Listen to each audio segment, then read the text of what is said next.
We are back, and this is Insane Asylum. We are investigative talk about all things paranormal.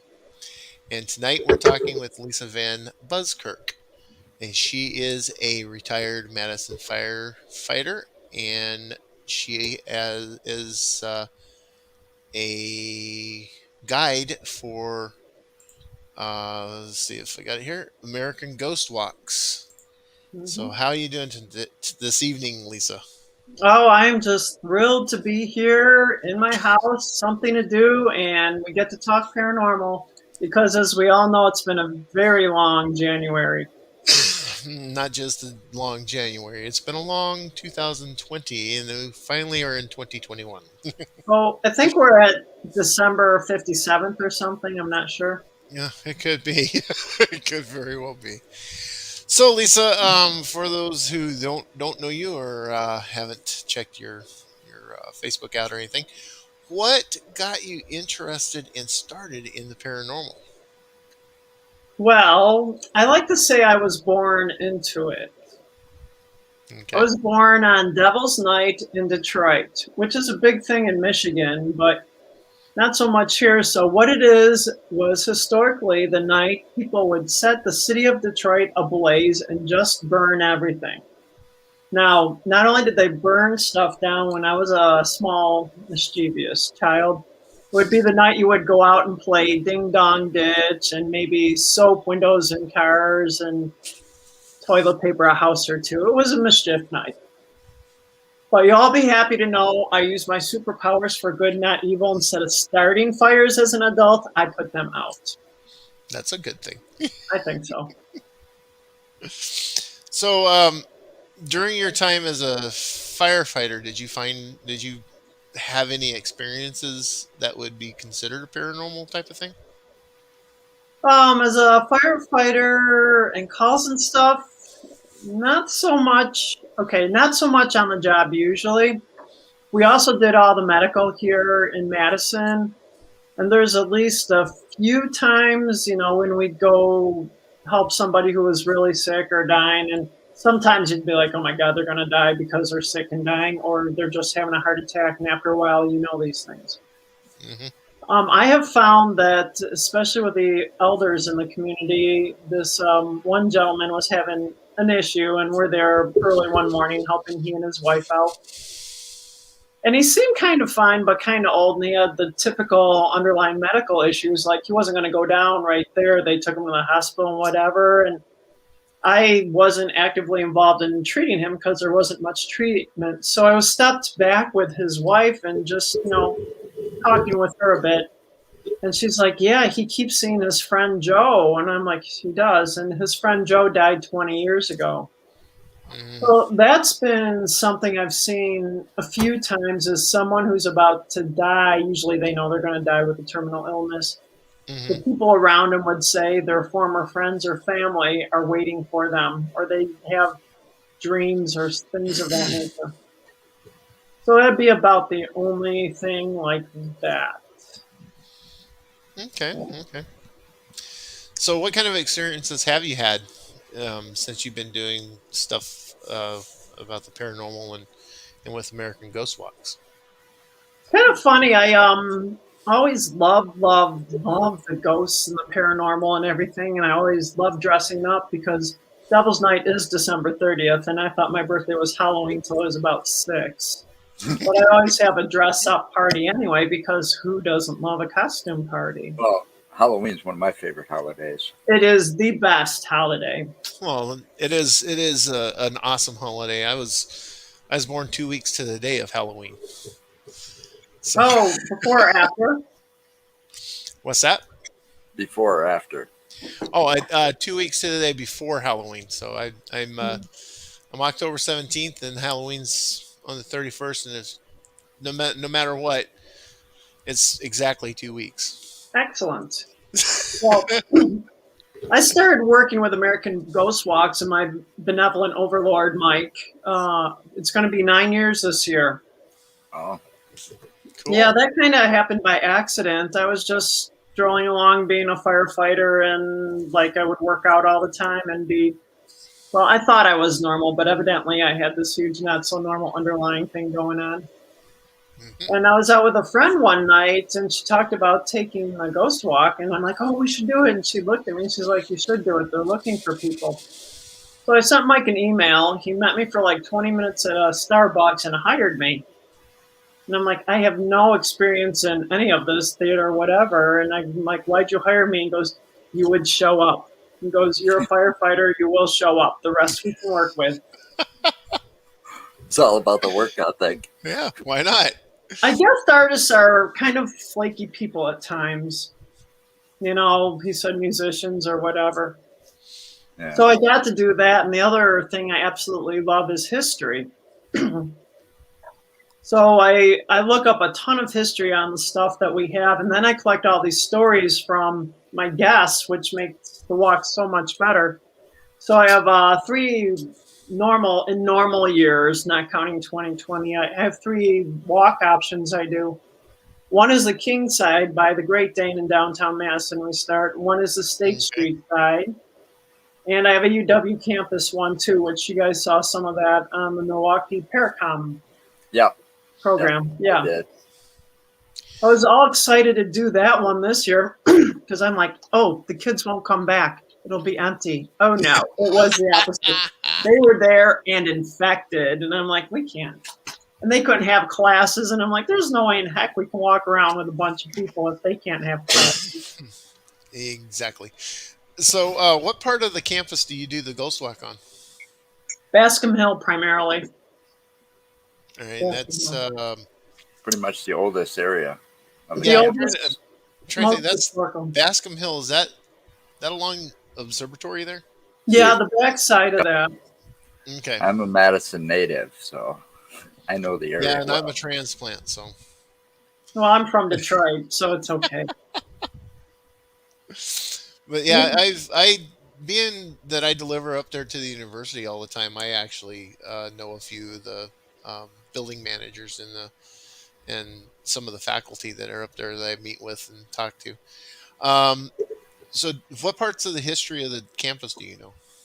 A lot. Oh my She God. knows a That lot. was just like one rabbit hole that I kept going down. And then I would go hang out at the Historical Society. And I'll tell you, talking to the librarians there, getting pictures, old Hmm. pictures and things. I'll tell you a really good, quick story here from one of my events there, not an event. I'm there a couple days in a row, scrounging up pictures. There's been this older lady just working on like microfiche for a while. Hmm. And she overheard me talking about what I do to the librarian. So she says, "So what do you do, ghost walks?" And I gave her the whole spiel. And she goes, "I have a story." And I'm like, excellent. Not that animated, of course. Oh, no, let's go ahead. And she told me, yeah, she's like, she worked at Bascom Hall for a long time and was retired. Hmm. Not exactly sure what her job was. And she said one day she's just walking down this particular stairway, doing her thing, and walking up, she sees a guy in a long coat and a bowler hat with like a beard that's like out of this time period. She stops and turns around and just sees him walk by. And she's like, that's weird. Didn't say anything. Definitely not, just like something. Sometime later, she was walking down the same stairwell with a couple of her colleagues, two gentlemen, and they're walking down the same stairwell. She sees the exact same guy in the same clothes walk up. So she says, "Did you guys just see him?" And they're like, "See what?" So she's seeing this ghost, which I'm guessing it's not like an intelligent type ghost. But it was very interesting talking to her. So I'm like, "Oh, do you see ghosts a lot?" And she's like, she's older, she's like, gets pretty meek and doesn't say anything. And I have learned the ones that don't say anything generally are the ones that see the ghosts, Yep. So, yeah, but there's so much history there. One thing I didn't expect to pick up was all the Native American or First Nation history Hmm. from all of downtown Madison. So I speak about that and effigy mounds quite a bit on my tour for that one, and I hit them on all of it because history isn't always pretty. Right. No, that, But if you're an I know investigator, it's some part of of. what you got to do is dig Hmm. up that history. Hmm. And like I said, I've lived here all my life, and until we started doing this, I had no idea how rich some of Madison history is in the paranormal world, Native American history. It just goes back and back and back. Sure does, yeah. You open one rabbit hole, you're in another and another and another, and it just goes on and on and on. Just depends on where you're looking. Oh, Yeah. and there's something everywhere. Yeah. Oh yeah. I'm a little surprised that you don't take your walk group a little over just over the hill there to Linden Drive there too, because 1415 Linden Drive, which is now the Nutritional Science Building, used to be the old Children's Hospital. Yes, it did. Yeah. A Uh, lot of times you got to think about this on the walk. One thing I've learned, I used to walk like, oh, we're going to walk all over, but a lot of people don't want to walk for like hours. They want to stop and break, or they can't walk. You'd be surprised. But I would love to do that. And maybe one day we'll get a bus and we can bus around all the neat things, by Right. Linden Drive and all that. But right there now is a lot there on And the campus. and there's so many things I know now that are not just downtown that I actually, since we're all locked up and not going out, I should do another program like this. Maybe I will. I'll let you guys know. But you yeah, know, so we can talk more about that. yeah, you know, I haven't looked into it yet, but I've learned because some of the history I've kind of crossed paths with other buildings or such. Our Capitol in Madison burnt down like 4 times. I know I can tell you my capital spiel if you want. Go for it. We have But the, yes. oh, I was gonna say something. Just because I'm thinking, and I didn't read all the articles. I just found that part. That interesting little fact in some research I was doing. It makes me wonder if those fires happen, people were inside, and it's always sad when somebody dies, but if there's activity there because of such horrific fires that happen 4 times, Well, you know, one thing I've learned, like in the beginning when I started doing my tour, there was a whole lot more walking involved. Like you'd walk like 2 blocks for Hmm. 10 minutes and wouldn't have anything. It's not so much like that now, but and I'd walk along with the guys, and there's always somebody whose wife dragged them out, and he looks like he'd rather stick a fork in his eye than be on a tour with me. You know. So during these walks, I just started to talking to them. So I'd walk alongside these gentlemen almost always. And I just say, so did you ever have any ghost stories? Man, like 99% of the time they did. And the most common thing was a recently deceased loved one or a haunted house. Hmm. And there are a lot of ways people think hauntings happen, as you gentlemen know, but one of them is dying tragically, like Joe was just talking about. right, Hmm.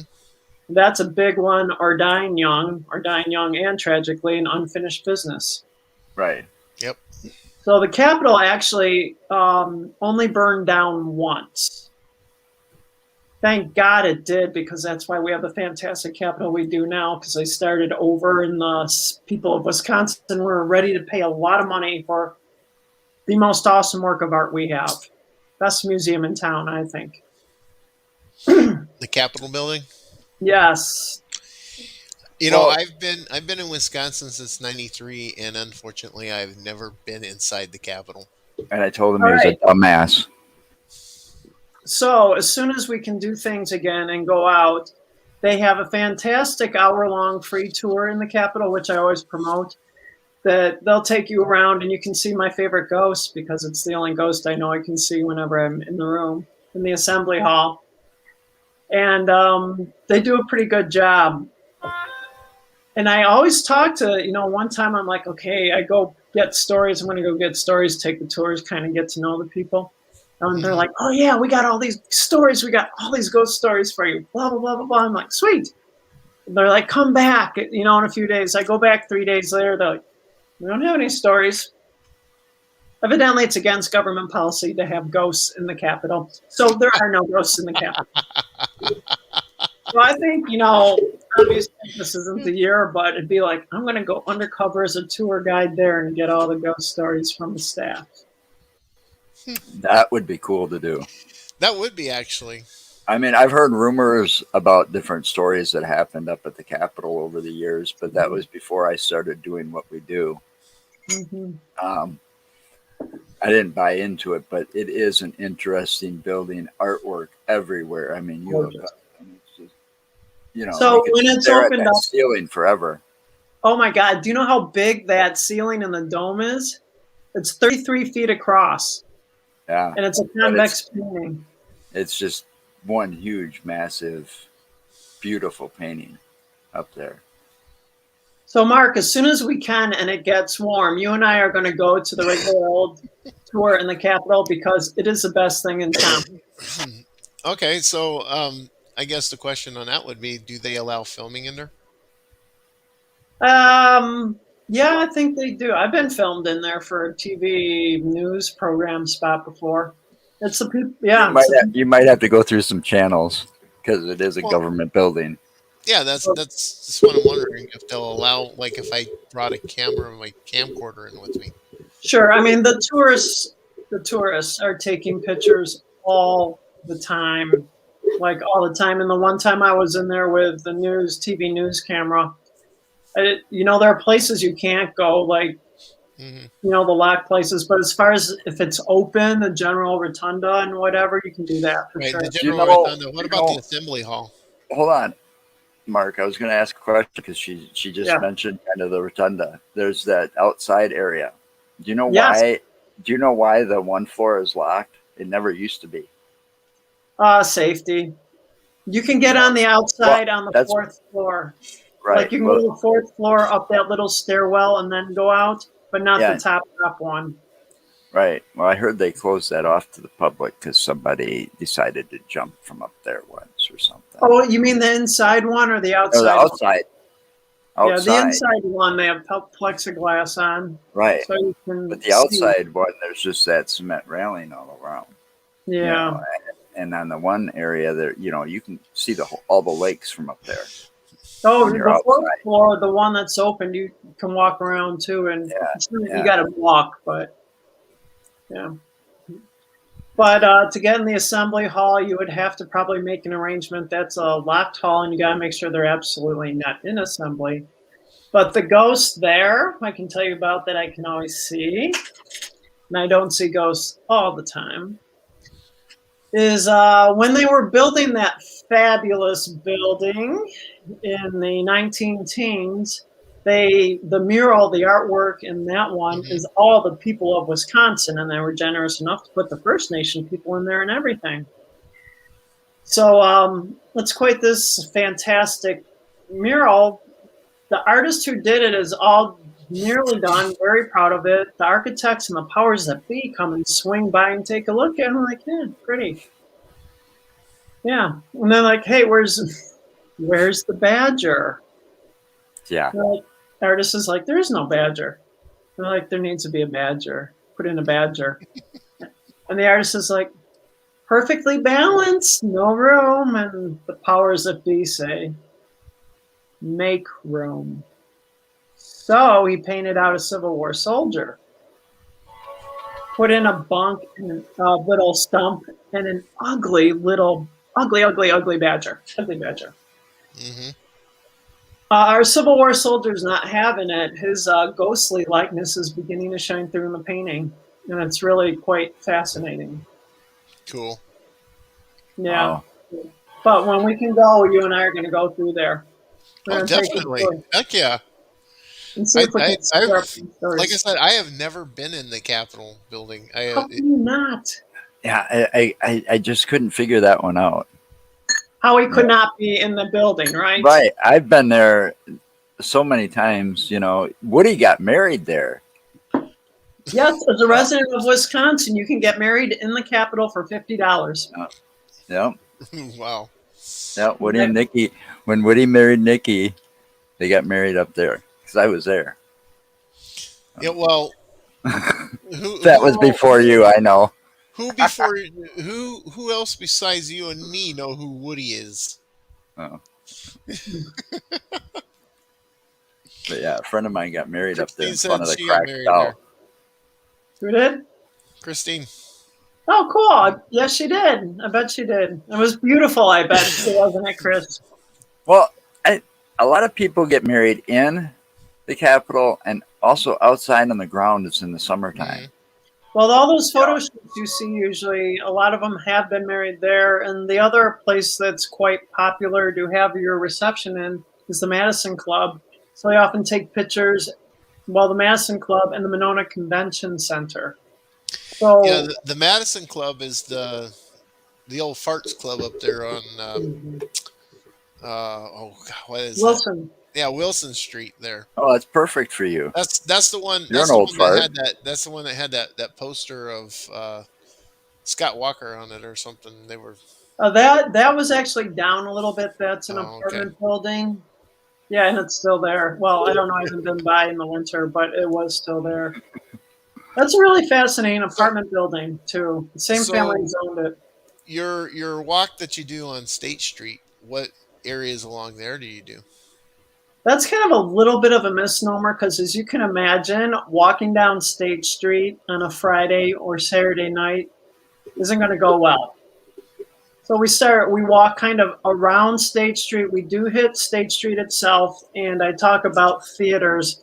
Certainly have been obsessed with theaters the past year. I should And really there's do two it. really old ones right down there, or there Yeah, was. The yeah. Orpheum and The Gem of the Capitol Theater, formerly known as the Oscar Mayer when I moved here, uh is wrapped up in the Overture Center. And then I have a Right. great big long spiel on that one.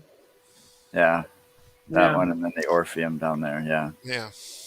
and then there was like the Strand downtown, but I don't think the Strand's around anymore because Strand's they built not there. over it. They tore it down.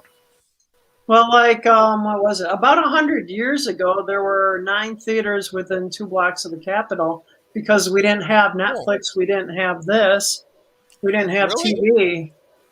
Really? They didn't have that back then? No, not even a little bit. Can you imagine living through the 1917 flu without what we have right now, what we're Oh, doing at this Jeez. moment? yeah. Well, this is real similar to that 1918 Spanish flu. Yeah, but look at So what we got. We have computer, TV, and we're talking in real time, and I it's making I my know life. that, but Yeah, still, The world didn't come to a halt for didn't. some. yeah. Yeah. And then so what areas do you cover there? Okay, so That for State Street, we start at the top of State Street, walk down like West Washington, back over, hit a little bit of State Street if it's a good night and we're lucky. Sometimes we take a shortcut through the Overture Center, then walk down by the Masonic Temple, which is a haunted favorite for me personally, and then work our way back up to the Capitol. I try to drop people off pretty much where we started. That's kind of nice, I think. Yeah, make a circle. Yeah, Pretty much, yeah. yeah. And then you said also over on King Street. King Street. Oh, King Street is a gold mine of I haunted. can believe that. Do you know Madison actually started, well, white people Madison started on King Street. Right by the Jeff Building across from the Great Dane is a historical marker where the Heck cabin was. And it all started on King Street. In the very, very beginning, down by the water, there were these bunkhouses where the men who physically built the Capitol lived. Can you imagine living in a bunkhouse on the water when it's like 90 degrees out there with all the mosquitoes and the Oh, swamp? Uh, So yeah, King that, Street had all the that's restaurants and the theaters. It was the only thing in town in the beginning. yeah. And not to mention the activity that went on there after hours at night. Yes, It used to be famous for hookers, prostitutes. yes, it did in the 80s. And actually, back in the day, too, they had, it was, you're not from Wisconsin. You're forgiven, Mark. But Joe, you're from Wisconsin. Did you know the term red light district was first written, the word was coined and written in the Milwaukee Sentinel Journal in 1896? Wow, didn't know And that. yeah, and they think the origin of the red light is either the ladies who were available for a date would put a scarf over a lamp, or a lot of the men worked on the railroad and they had those little lights that were white and red signal lights. Hmm. So if they were being entertained, they would leave their red light out. So that's what it is. So there you go. You Wisconsinites own that one. And I thought it was something, that No, red light thing was Wisconsinites own like a lot. something over in Europe or something, you know. Well, it's what we call it now. We call it the red light district. I don't think they call it that, but that's one of ours. You know what I was going to do is, I did recently retire from being a firefighter for the city of Hmm. Madison. 25 years in Madison, then I have almost 3 years in Saginaw, Michigan, firefighting. And I was going to go to Amsterdam, or I'd be in Amsterdam probably right about now if we didn't have the plague. Yeah. That would be interesting to do. Yeah, Yeah, I've always, I don't think I'd want to leave once I got there. I've that could be a always problem. I've always wanted to go outside of the United States, and the one that I have most on my list is Australia. I I would had been there. love to go to Australia. I've been very fortunate to travel quite a bit. I forgot to get married and have kids. That helps. Well, it happens. But Australia is my favorite place. I want to go to New Zealand, but it's so gorgeous. The people are great. I highly recommend it. It's a long flight. You got to stay there 2, 3 weeks to make it worth it, and you Hmm. feel like woozy, but it is so nice. Yeah. So, they don't tease you over there Yeah. saying they're Thank calling you you for a your sadie service. Oh, thank you, Keeping Chris. Madison safe. Yeah. when you were in Australia? They didn't tease you and call you a statey or anything like that. Nope, no.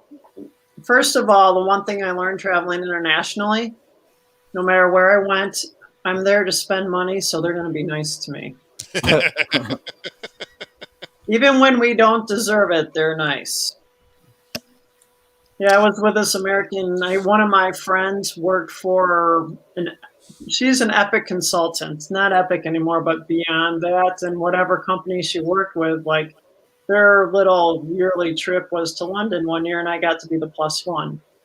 So I got to Oh, go to London for 5 days on this company. I paid for Awesome. my airfare, of course, but they had these tours, and this tour guide was really good. And we're on a bus, and any story he wanted to tell that was the story about a rude kid, and he made it a Canadian kid, and I'm like, you usually say American for that one because that sounds like something an American kid would do, because we all know Canadians are too polite for that. But wherever I've been, and I've gone off the beaten path a bit, people have been good. I also only go where it's safe and where I know I should be. I don't do anything yeah. stupid. No, Yeah. Yeah. I have to worry because I got a half brother. Well, he's a brother to me either way. Mhm. Um, he's a nomad, so he travels a lot and often. And they were in Colombia last year, and before this broke, and they had their passports and everything stolen. So they were like stranded. They made it. How They do you got get around lucky. or get them back? They got lucky to make it back to the United States just before the lockdown hit in March. Yeah. yeah, yeah. Yeah, So that on, their vacation ended up extended by 2 to 3 weeks because they had to stay put in one place until they got the passports and all that stuff figured out so yeah, that they could get back here. And that's the fear I always have: somebody stealing my identification and stuff, and then I'm stranded there forever. Yeah. You know, You go to the embassy. yeah. Yeah. So, but Yeah, that's pretty much all you can do. yeah, that's what he did. But it took 3 weeks, Mm-hmm. before he was able to come back. So it's an inconvenience I wouldn't want to take. I don't So, take chances. so besides the ghost walks, have you ever been out on investigations? I do. Before the plague, I'm from Detroit. My friends are haunted investigators of Michigan, the Marks, they call them Mark Oritz. And their group does, they have normal times. They have a monthly or bi monthly gig at this fanciest restaurant that was the fanciest mansion when Detroit was in its heyday 100 years ago. Hmm. So they have a haunted dinner there, and they do a ghost hunt through that place, and they always get something in the carriage house. So when I go back to Michigan, I hang out with them, and they're always doing something. And I've been on a couple ghost hunts around here. I haven't. A lot of time when people are ghost hunting, I'm telling ghost stories, but I want to get now that I have more time and I'm not juggling, my other real job. I hope to do more ghost hunting type things. Okay. You guys do ghost hunting. Yes, when we can, we get out and It's fun. It's do fun. investigations. It is pretty interesting. It's fun to do. Um, you never know what you're going to find out and what you're going to catch. I mean, But last October and for Halloween, we did a investigation up in Grafton, Grafton, and the old Grafton's arts mill. yeah, Mhm. we had his camera, my camera. I had a voice recorder. My daughter was with us, so she This was she was buil- one of our investigators. yeah, this building it was built in the late 1800s, and it was used to be a flour mill, and it Mhm. sits right on the Milwaukee River. Oh. Yep, and we got some pretty good evidence there. I caught some stuff Excellent. on AVP, and we caught a few things on this audio of the cameras. So, and the best Yeah. part is when you catch it like that, you can always match it all up. Yeah, Which, and then there's the stuff we don't have evidence for that happened because it just happens when you're not expecting it and you're not prepared. Like you're walking out to have a smoke to go outside, and you walk by the light and it flickers at you. yeah, We were walking. It's three lights. They're on the wall. They're all hooked up to the same two switches. They all come on at the same time if you flip the switches. But it's an old building, and the middle light as me and and see this. I'm glad it happened, and I wasn't alone because he would have thought I was crazy and said, "Oh, you're crazy. It didn't happen. You're seeing things." Um, but no, and I was walking with somebody else, and we both saw it, and it's like we tried to recreate it. We couldn't get it, thinking there was a short because it had the little metal strips attached to the wall to cover the wiring. So we tapped them Mhm. all. Nothing happened. Lights were off, and it just flickered on at us. That one single light out of the three. Is there And a history there that you know of, like anybody die or known ghosts or something?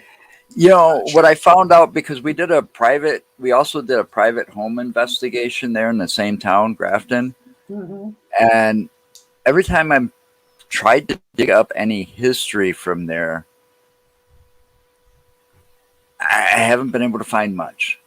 I couldn't find a whole lot on the house. I found a lot on the land in the area and the town itself, but not a whole lot of details. And there was a fire that went through there like you wouldn't believe. Hmm.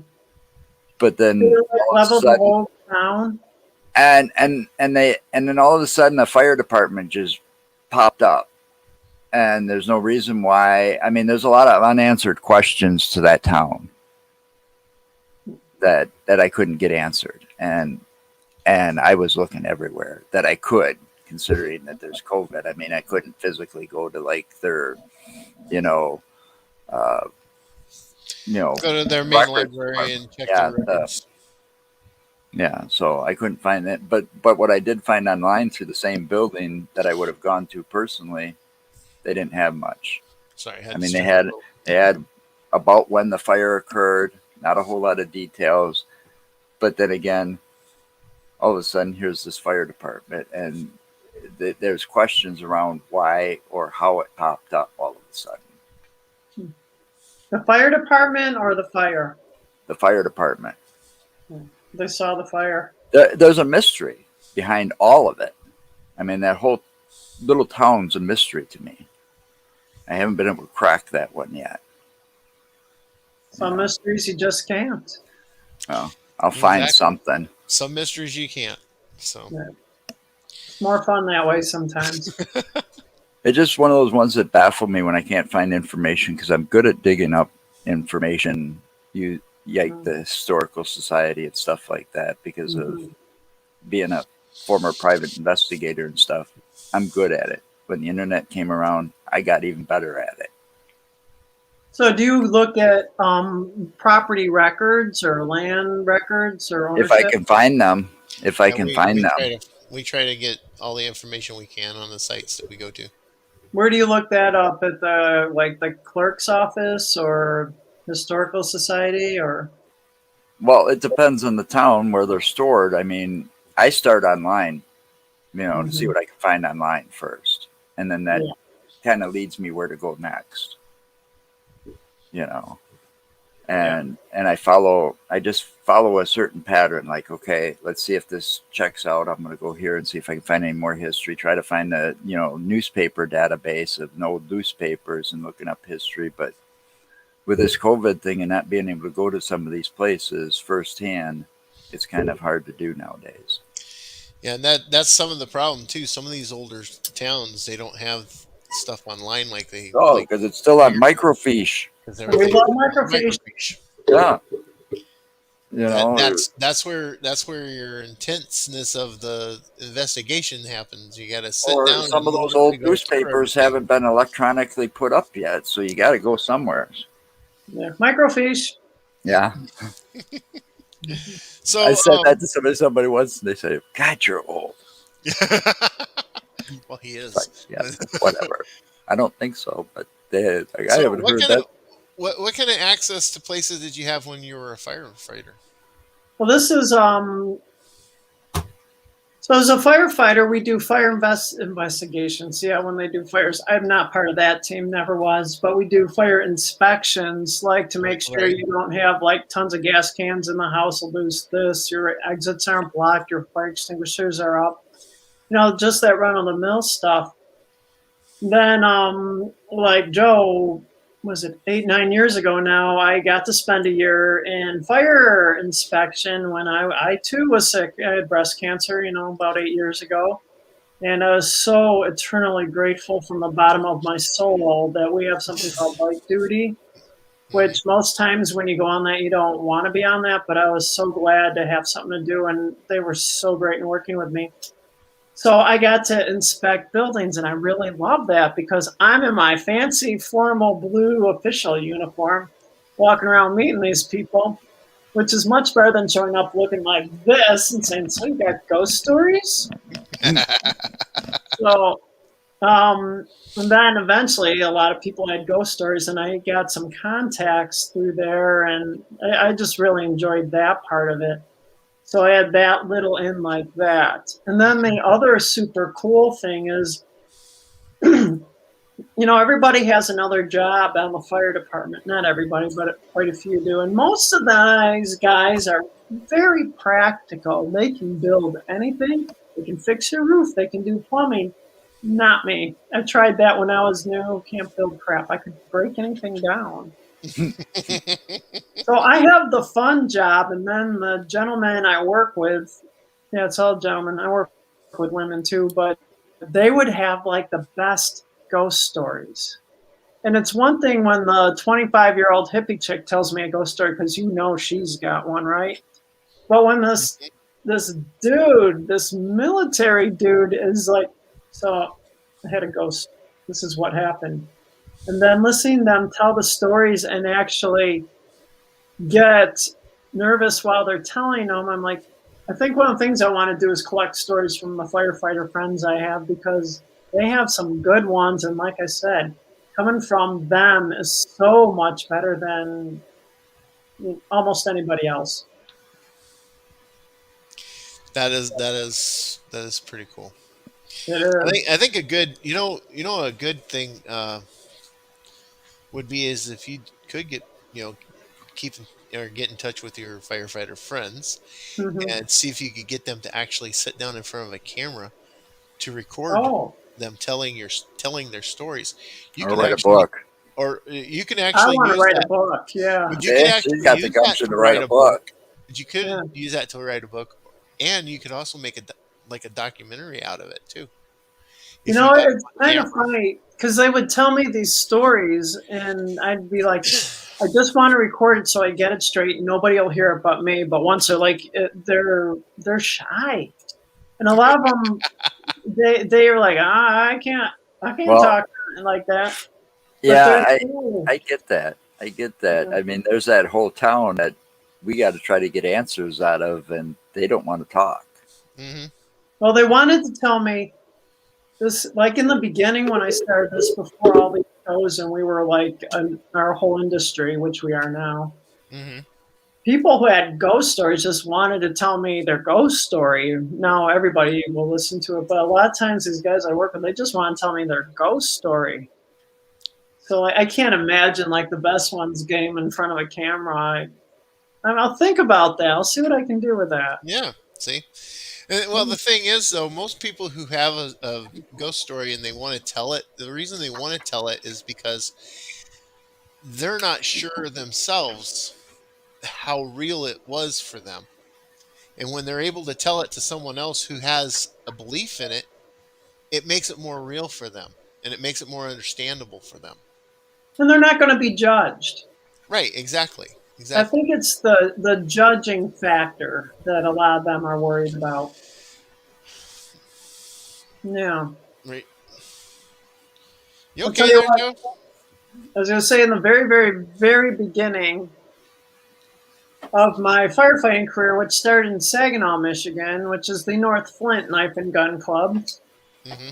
And they have shows on the Travel Channel sometimes, like the Haunting in the Heartland, I think it's called, and Haunting on Dice Road. So Saginaw, where I was, like these people weren't there when I was there.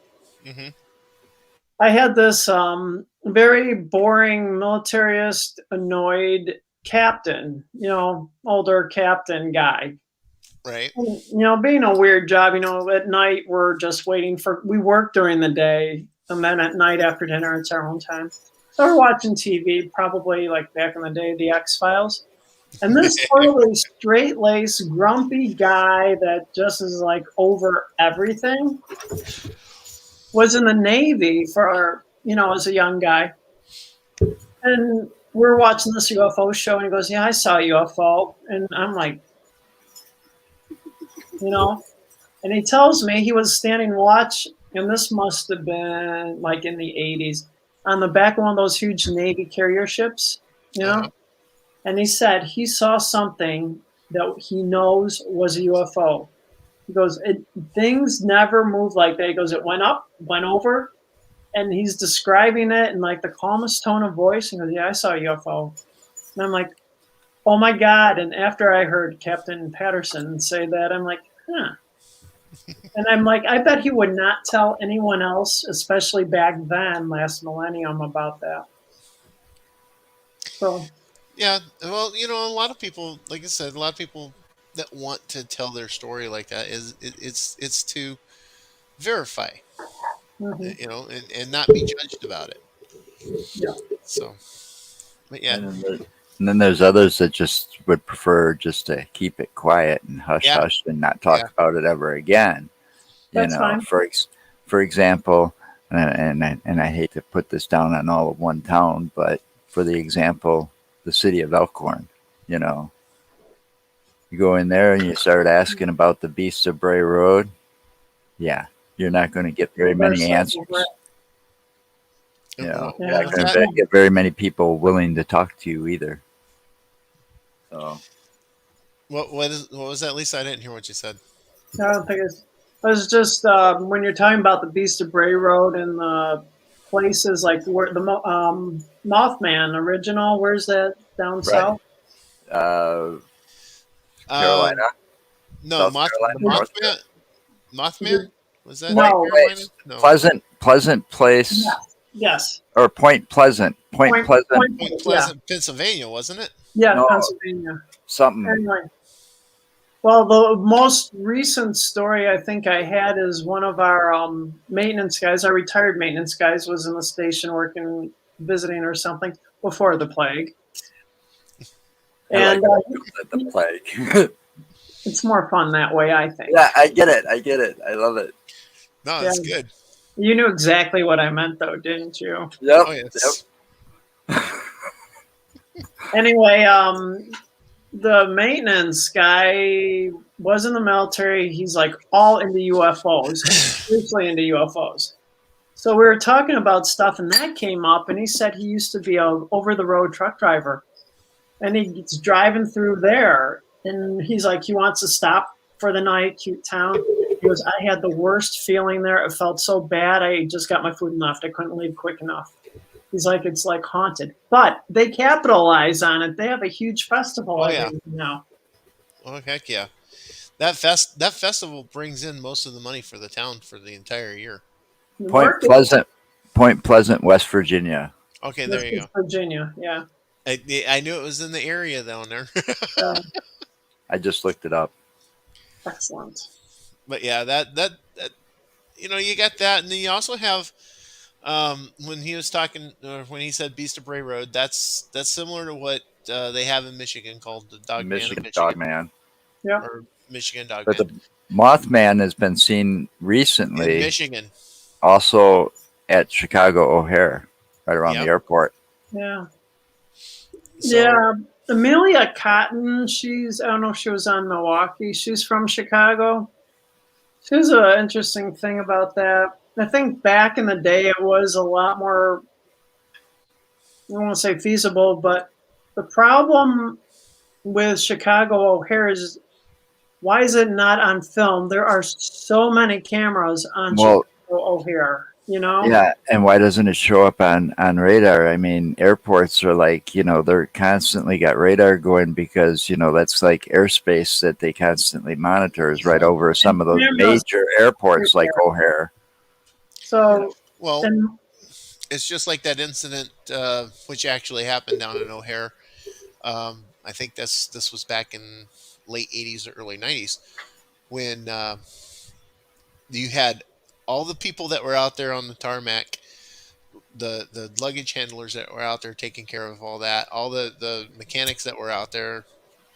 They were all seeing the exact same thing, which they described as a round ship hovering over the airfield, and then you had air traffic controllers claiming it was there, and then all of a sudden it just like took off like a blink of light, and it literally punched a round circular hole through the clouds. yeah, now, And they actually, everybody said the exact same thing.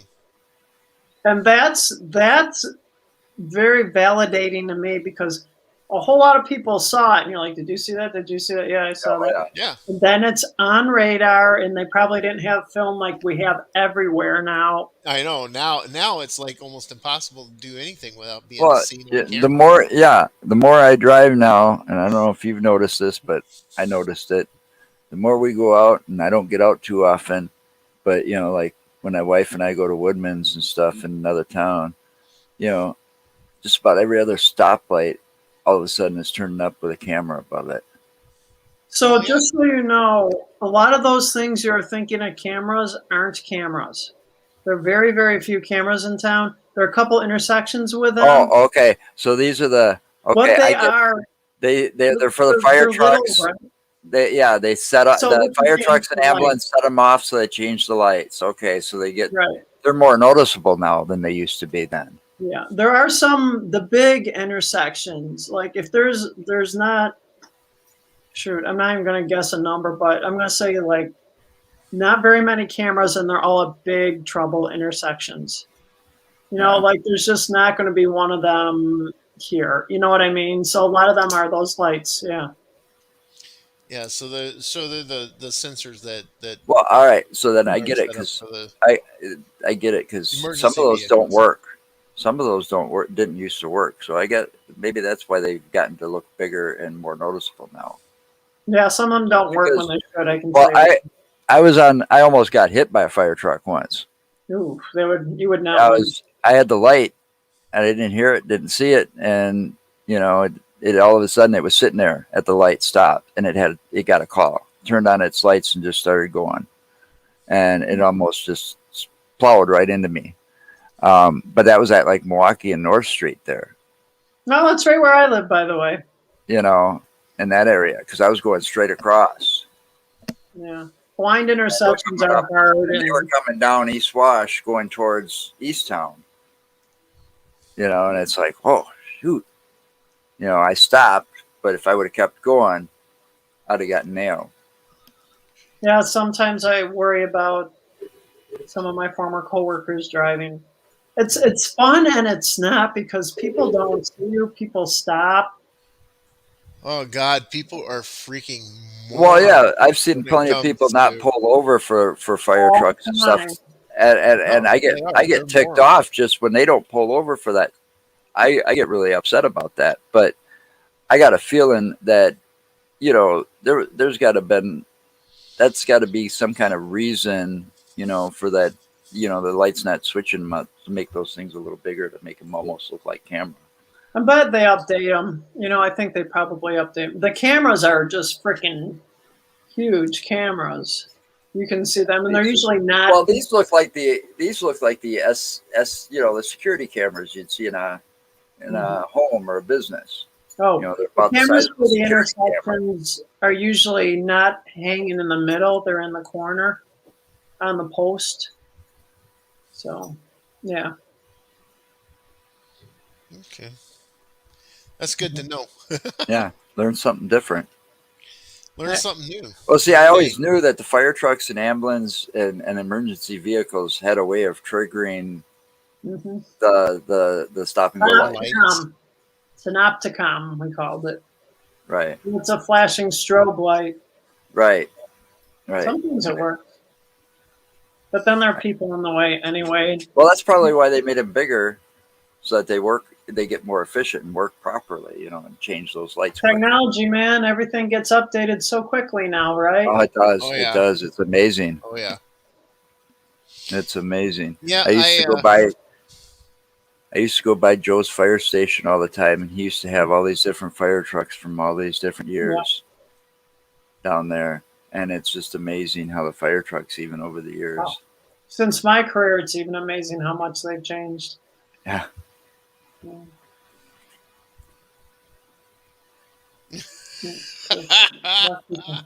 Atta girl. Atta girl. Somebody I'm else from Madison, obviously. Hello, Christine. Yeah. I'm one of She's those mean people when I'm out driving. If see, I drive for a living, so I pay attention. I yeah. have to.